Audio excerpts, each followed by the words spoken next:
मैं काल चक्र हूं। भूतकाल, वर्तमान और भविष्य मुझ में समाहित है। भूतकाल और वर्तमान तो आप जानते ही हैं। हम आपको बताएंगे भविष्य फ्यूचर सेल्फी में। जय जय सीताराम।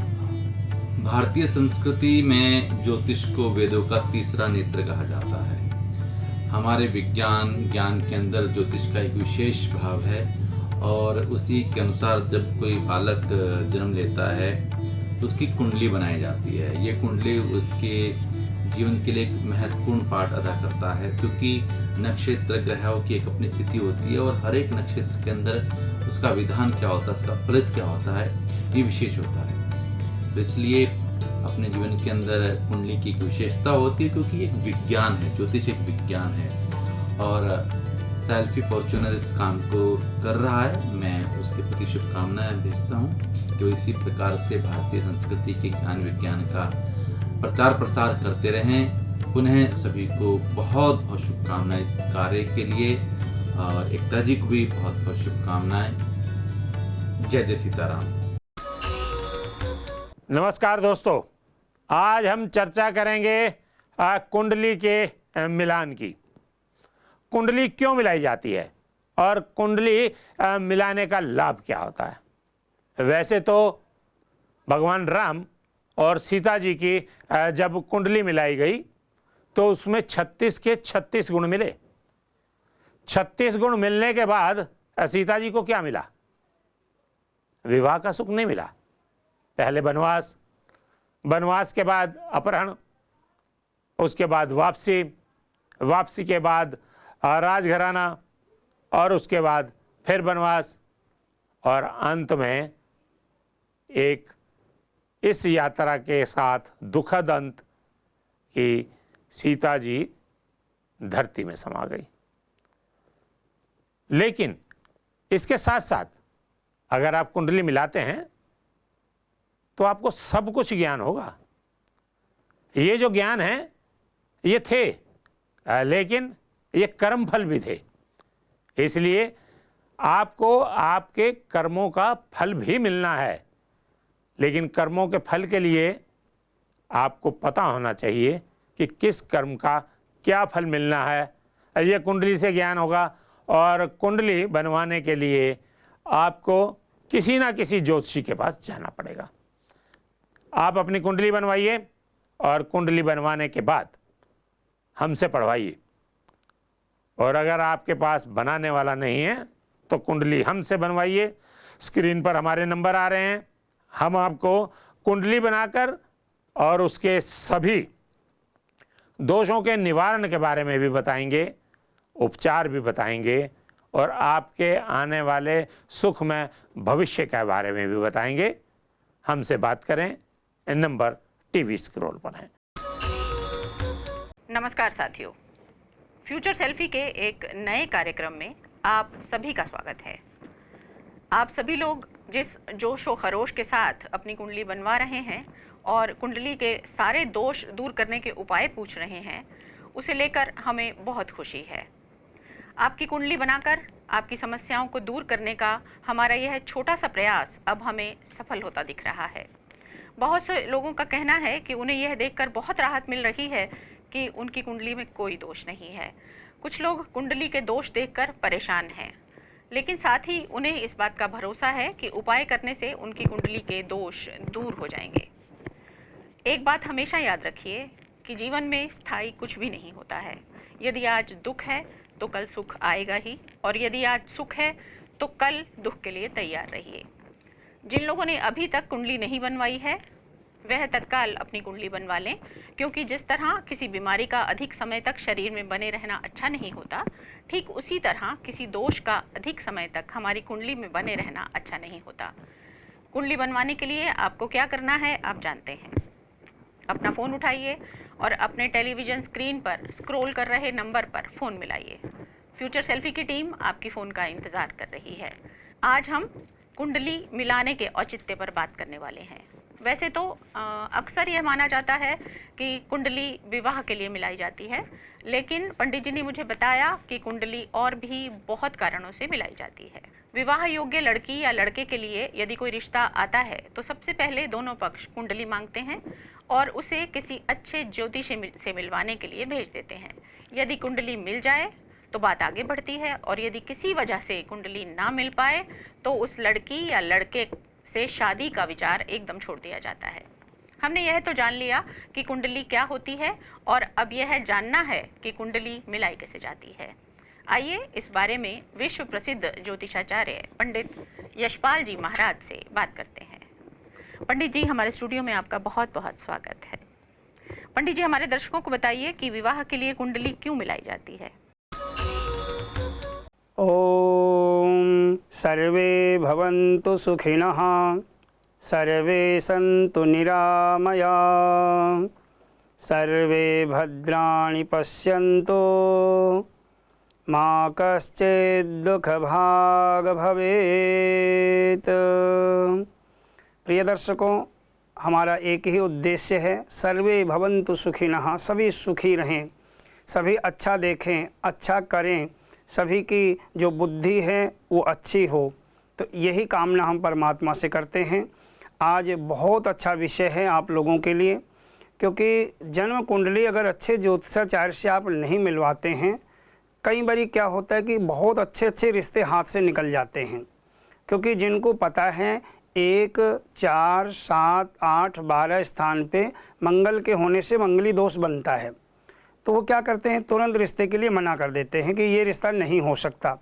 लेकिन बहुत सारे ग्रह ऐसे हो रहे होते हैं जो उस मंगल दोष को काट रहे होते हैं।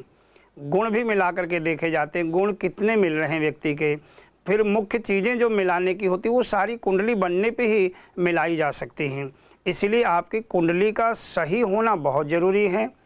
आप फ्यूचर सेल्फी बनवाते हैं हमारे यहाँ से कुंडली, तो उसमें सारी चीज़ें स्पष्ट दी होंगी।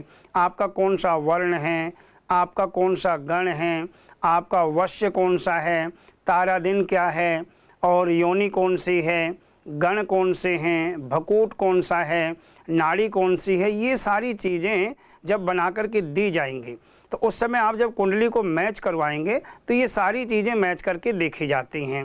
जब लगता है कि ये सारी चीज़ें आपके अनुकूल हैं, संतान पक्ष भी देखा जाता है और दोनों का पति पत्नी का व्यवहार कैसा रहेगा वो कुंडली से मैच किया जाता है।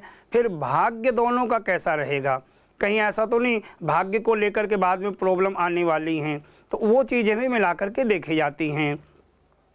केवल 2 रिश्ते नहीं होते हैं, लड़का लड़की का ही रिश्ता नहीं होता, 2 परिवारों के रिश्ते होते हैं, तो उसमें परिवार के लोगों के साथ में कैसा व्यवहार रहेगा वो चीज़ें भी पहले देखी जाती है। और लगता है कहीं ना कहीं इस तरह की दिक्कतें हैं तो उनके समाधान शादी होने से पहले हो जाते हैं, क्योंकि अगर उन दोषों के साथ में फेरे हो जाते हैं तो फिर उपाय उसका एक बार नहीं कई बार ही करवाना पड़ता है। दोष तो बाद में भी कट जाते हैं, लेकिन एक बार से फिर काम नहीं चलता, उसी के 2 या 3 बारी उपाय करवाने से वो दोष कट जाया करते हैं। इसीलिए हम पहले ही सावधानी बरतें, शादी से पहले ही कुंडली का अच्छी तरह से मिलान करवाएं तो ज़्यादा उत्तम रहता है। आगे तक की समस्याएं का हम समाधान कर सकते हैं।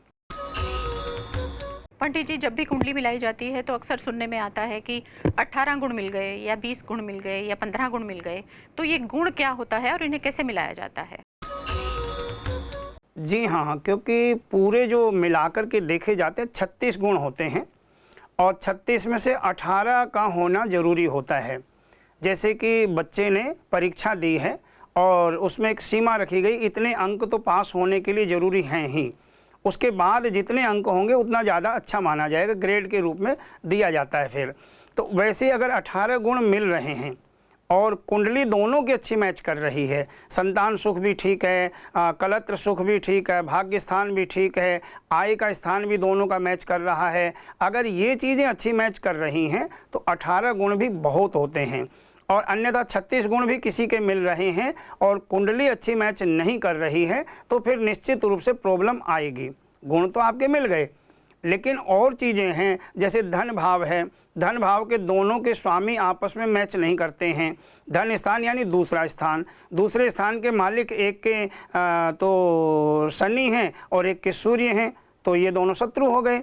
और जब भाग्य स्थान के या धन स्थान के मालिक एक दूसरे के शत्रु होंगे तो शादी होते ही भाग्य पे असर पड़ेगा, आमदनी कम हो जाएगी, घर में नुकसान होना शुरू हो जाएगा, पैसा जो है इधर उधर फालतू में खर्चा होना शुरू हो जाएगा और तनाव की स्थितियां घर में रहनी शुरू हो जाएंगी। अब उसमें क्या होगा, एक दूसरे पे शक करेंगे, वो कहेगा तेरे भाग्य से ऐसा हो रहा है, वो कहेंगे नहीं तुम्हारे भाग्य से ऐसा हो रहा है, तो फिर वो झगड़े का कारण बन जाता है। इसीलिए पूरा 18 गुण से लेकर के 36 गुण तक तो देखे जाते ही हैं, लेकिन मेन चीज़ें जो है ना, वर्ण, वश्य, तारा, योनि, ग्रह मैत्री, गण, भकूट, नाड़ी, ये सारी की सारी जो है देखी जाती हैं। इनमें अगर कोई कमी है तो फिर कुंडली का जो चक्र है उससे पता चलता है इसका कितना दोष है और इसका क्या समाधान होना चाहिए। तो शादी से पहले उसका समाधान कर दिया जाता है, आगे कोई समस्या फिर नहीं आती। पंडित जी, जैसा कि आपने बताया कि कई बार अधिक गुण मिलने पर भी जीवन कष्टमय होता है। मैंने कहीं पढ़ा था कि भगवान राम और माता सीता के 36 गुण मिलते थे, इसके बावजूद भगवान होते हुए भी उनका जीवन कष्टमय रहा। तो क्या हम ये माने कि उनकी कुंडली के अन्य भाव जो थे वो मेल नहीं खाते थे? हाँ, ये बहुत अच्छा प्रश्न है, क्योंकि मैंने बताया कि 36 गुण भी मिल रहे हैं तो भी जीवन में परेशानियां आ सकती हैं। सब कुछ गुण नहीं हैं। अगर हम सोचे केवल गुण मिलाकर के रिश्ते कर लिए जाएं तो फिर बाद में परेशानियां आती हैं। 18 गुण में भी बहुत अच्छे रिश्ते चलते हैं, लेकिन मेन कहाँ पे आ जाता है काम, उस चक्र का।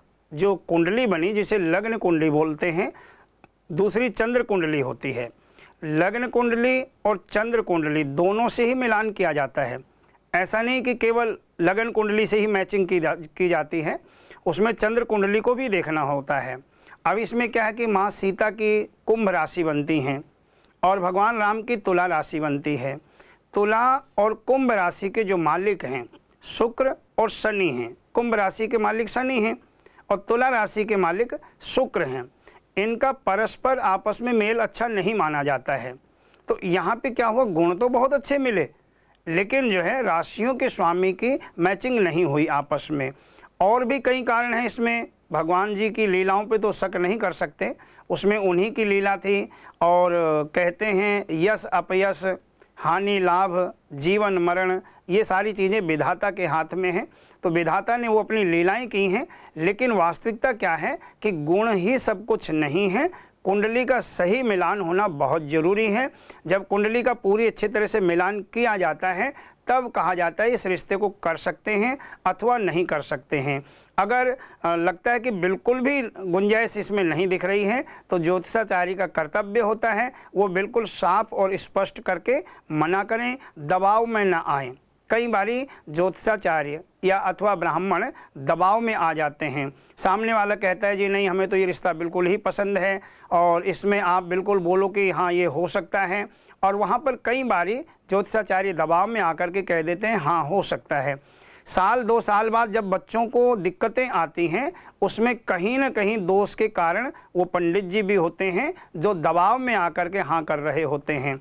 इसीलिए वैद्य, सचिव और गुरु ये तीनों स्पष्टवादी होने चाहिए। अगर वैद्य आपको शुगर है और फिर भी वैद्यकार कह रहा है कि खाओ मिठाई कोई दिक्कत नहीं होगी, तो शुगर बढ़ेगी और जल्दी आपकी मृत्यु होगी। ऐसी सलाहकार, सचिव आपका यानी सलाहकार जो आपको मार्ग दिखाता है, मार्गदर्शक आपका है, अगर वो आपकी हर बात में हाँ हाँ कर रहा है, अगर आप गलत कर रहे हो, गलत कह रहे हो और फिर भी कह रहे हाँ बिल्कुल ठीक है, बहुत अच्छा, तो फिर वो आपका शत्रु है समझ लो। इसी तरह से गुरु का भी कर्तव्य बनता है कि वो आपके जीवन के बारे में अच्छा सोचें। अगर कोई दिक्कतें हैं तो उसको पहले से अवगत कराएं कि ये दिक्कत है और ये कार्य नहीं होना चाहिए। गुरु का कर्तव्य ये होता है। तो इसीलिए सभी दर्शकों से मैं ये कहूँगा, कभी भी आप कुंडली मिलवाने किसी के पास जाते हैं तो अपने बच्चे का भविष्य समझते हुए दबाव न डालें। अगर जो चीज़ मना की जा रही है उस पर आप अनुसरण करने की कोशिश करें। पंडित जी, ये तो आपने कहा कि किसी से मिलवाने जाते हैं। लोग तो आजकल किसी से मिलवाने नहीं जाते हैं, बस कंप्यूटर पर खोलते हैं और सिर्फ इतना देखते हैं कि कितने गुण मिल रहे हैं और उसी के आधार पर कह देते हैं कि इस लड़के और इस लड़की की शादी हो सकती है। तो ये जो कंप्यूटर आधारित शादियां हैं, इन पर भी थोड़ी सी रोशनी डालिए। इसमें जो कंप्यूटर आधारित कुंडलियां मैच की जाती हैं, अक्सर इनमें जो ना बाद में परेशानियां देखने को मिलती हैं, क्योंकि उसमें क्या है कि सिर्फ गुण मिलाकर के देख लिए जाते हैं, इतने गुण मिल रहे हैं, लेकिन जो चक्र है वो तो नहीं सबको पढ़ना आता। चक्र में कौन सा ग्रह किस राशि में बैठा हुआ है, कौन से स्थान में है, संतान स्थान में कौन सी राशि है, वहाँ के मालिक की स्थिति क्या है, या फिर धन स्थान है, धन स्थान में कौन सी राशि है, वहाँ के मालिक की कंडीशन क्या है, ये सारी चीज़ें एक अनुभवी ज्योतिषाचार्य ही देख करके बता सकता है। आपने सिर्फ ऑनलाइन कुंडली मिलाई, उसमें तो सिर्फ गुण बता दिए गए कि इतने गुण मिल रहे हैं और ये रिश्ता आप कर सकते हो, लेकिन वास्तविकता में क्या होता है, बाद में समस्याएं आती हैं। वैसे भी शास्त्र कहते हैं कि खुद की कुंडली खुद नहीं मिलानी चाहिए। एक पिता अपने पुत्र की कुंडली मिलाता है तो निश्चित उसमें दोष आ जाता है, इसको पितृ दोष भी कह देते हैं, और इस तरह के दोष जो है ना आगे बच्चों को उभरने नहीं देते हैं। बहुत लोगों के साथ में ऐसी घटनाएं होती देखी गई हैं, जिन्होंने खुद कुंडली मिलाकर के रिश्ते तय कर लिए हैं और वो रिश्ते ज़्यादा दिन तक नहीं चले हैं। इसीलिए मैं तो यही सलाह दूंगा, आप फ्यूचर सेल्फी बनवाएं और फिर अच्छे ज्योतिषाचार्य से, या अथवा आप हमारे पास में आएँ, हम आपको सही सलाह देंगे आपके लिए क्या ठीक है और क्या ठीक नहीं है। पंडित जी, लड़के और लड़की के वर्ण मिलाने का क्या अर्थ होता है? इसमें जो टोटल 36 गुण मिलाए जाते हैं, तो इसमें वर्ण दोष भी देखा जाता है। वर्ण का मतलब हो गया जाति। अब वर्ण का मतलब अगर अलग अलग आ रहा है, एक का क्षत्रिय वर्ण आ रहा है और एक का वैश्य वर्ण आ रहा है, या एक का विप्र वर्ण आ रहा है और एक का शूद्र वर्ण आ रहा है, तो ऐसा नहीं है कि वो शूद्र है और वो ब्राह्मण है। वर्ण गुण मिलाने के लिए एक संज्ञा दी गई है। जैसे नाड़ी के 8 पॉइंट होते हैं, भकुट के 7 पॉइंट होते हैं, गण के 6 पॉइंट होते हैं, गृह मैत्री के 5 पॉइंट होते हैं, योनि के 4 पॉइंट होते हैं, वैसे ही वर्ण का एक पॉइंट जो होता है वो बहुत ज़्यादा अहमियत रखता है। इसीलिए वर्ण मैचिंग की जाती है ताकि बाद में इनके विचारों को लेकर के प्रॉब्लम ना आए। अगर वर्ण दोष होता है तो फिर बाद में क्या होता है, छोटी छोटी बातें बड़ा रूप ले लेती हैं। क्षणे रुष्टा क्षणे तुष्टा, खुद ही मजाक करके खुद ही चिढ़ जाना, इस तरह की दिक्कतें आया करती हैं। इसीलिए वर्ण को भी मैच करके देखा जाता है कि वर्ण दोष तो कहीं नहीं है, अगर है तो उसका समय से उपाय कर लिया जाता है, बाद में फिर दिक्कत नहीं आती। आप हमारे दर्शकों को 8 गुण के अलग अलग अंक बताइए। प्रिय दर्शकों, पूरी कुंडली को मैच करने के लिए सर्वप्रथम हम चक्र को देखते हैं, उसके साथ साथ में हम नक्षत्रों की मैचिंग भी देखते हैं कि दोनों के नक्षत्र जो हैं वो कौन से हैं। अगर एक का अश्विनी नक्षत्र है और एक का ज्येष्ठा नक्षत्र है तो दोनों के मालिक कौन से हैं, इन दोनों के मालिकों का परस्पर आपस में मेल है अथवा मेल नहीं है, यानी नक्षत्र अहमियत रखता है इसमें। फिर इसमें चरण, क्योंकि ज्योतिष कहती है एक ही नक्षत्र, एक ही चरण और एक ही राशि व्यक्ति की नहीं होनी चाहिए। अगर ये है तो फिर बाद में प्रॉब्लम आएगी, इसीलिए कुंडली को मिलाया जाता है। अब इसमें जैसे वर्ण है, वर्ण के 1 पॉइंट होता है और जो वश्य है उसके 2 पॉइंट होते हैं, क्योंकि वश्य के पॉइंट भी इसमें बहुत अहमियत रखते हैं। कई बार क्या होता है कि कुंडली मैच करने वाले बड़े पॉइंटों पे देखते हैं, ध्यान देते हैं। जैसे नाड़ी के 8 पॉइंट हैं तो ये देखते हैं अगर नाड़ी नहीं मिल रही तो 8 पॉइंट कम है तो ये बड़ा दोष है। ऐसे भकूट के 7 पॉइंट हैं तो अगर भकूट नहीं मिल रहा तो सीधा सीधा ये होता है कि भाई बहुत बड़ा दोष है ये भी। और ऐसे ही जो गण हैं, गण के 6 पॉइंट होते हैं, उनको भी पूरा अहमियत दी जाती है। गण इसलिए मिलाए जाते हैं आपस में दोनों के विचार कैसे रहेंगे, क्योंकि 3 गण होते हैं, देवगण, मनुष्यगण और राक्षसगण। एक के देवगण हैं और दूसरे के राक्षस गण हैं, तो इसमें क्या होगा, विचारों को लेकर के मतभेद रहेगा।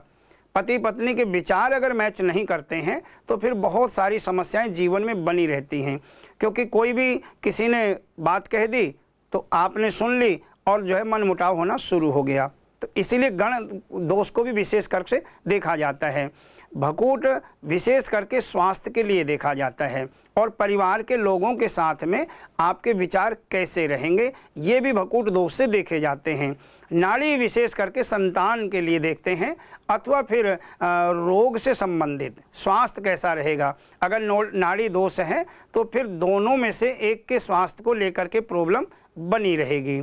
इसी प्रकार जो है अगर हम आते ग्रह मैत्री के ऊपर तो ग्रह मैत्री के 5 पॉइंट होते हैं और ग्रह मैत्री का मतलब क्या हुआ, राशि के स्वामी एक के बुध हैं और एक के चंद्रमा हैं या एक के सूर्य हैं एक के शनि हैं, तो दोनों मित्र हैं या शत्रु हैं वो चीज़ मैच करके देखी जाती है। और ग्रह मैत्री के 5 पॉइंट होते हैं।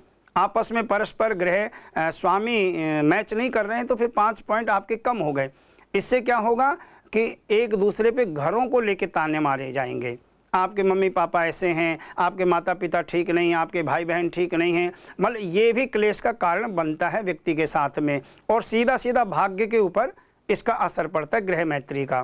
फिर योनि को देखते हैं। योनि के 4 पॉइंट होते हैं। इसमें क्या होता है, एक दूसरे के ऊपर शक करना।